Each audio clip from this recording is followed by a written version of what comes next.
उदय सामंत बोलताना म्हणाले की स्थानिक स्वराज्य संस्थांच्या निवडणुकांमध्ये गणेश गीते यांनी एक फॉर्म मागे घेतलाय।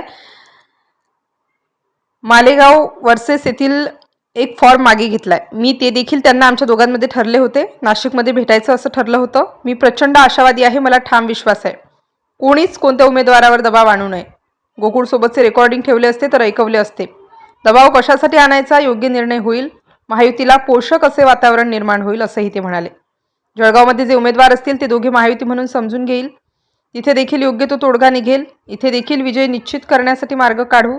मी प्रचंड आशावादी, मी कोणावर दबाव आणेल असं नाहीये असं बोलताना ते म्हणाले।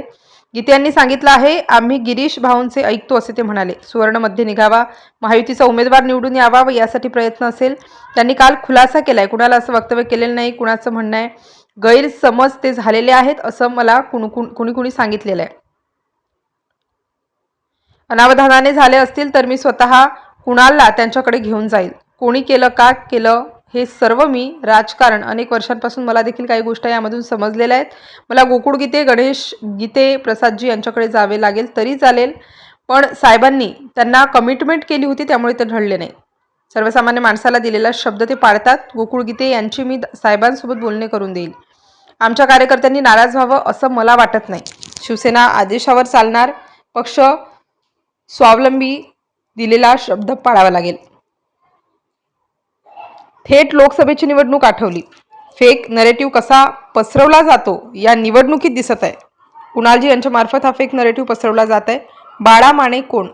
सामंत यांना विसर। राणे साहेब यांनी त्यावर वक्तव्य केले, त्यावर मी काय बोलणार। एका रात्रीत विधानसभेचा फॉर्म मागे जातो, रस्त्यावर उतरून पुढे जावे लागते। काहीतरी खोल्यांचा व्यवहार झाल्यावर ही उमेदवारी मागे झाली हे विनायक राऊत बोलले। आम्ही घोडेबाजार करतो आहे, तुम्ही का मागे जात आहे? संजय राऊत रोज सकाळी यूबीटीची बाजू मांडतात म्हणून यूबीटीचे अस्तित्व समजते आहे। त्यांनी जर पत्रकार परिषद घेतली नाही तर यूबीटीचे अस्तित्व आहे का हे समजणार नाही। स्टार न्यूज साठी मोहसिन पठाण, नाशिक।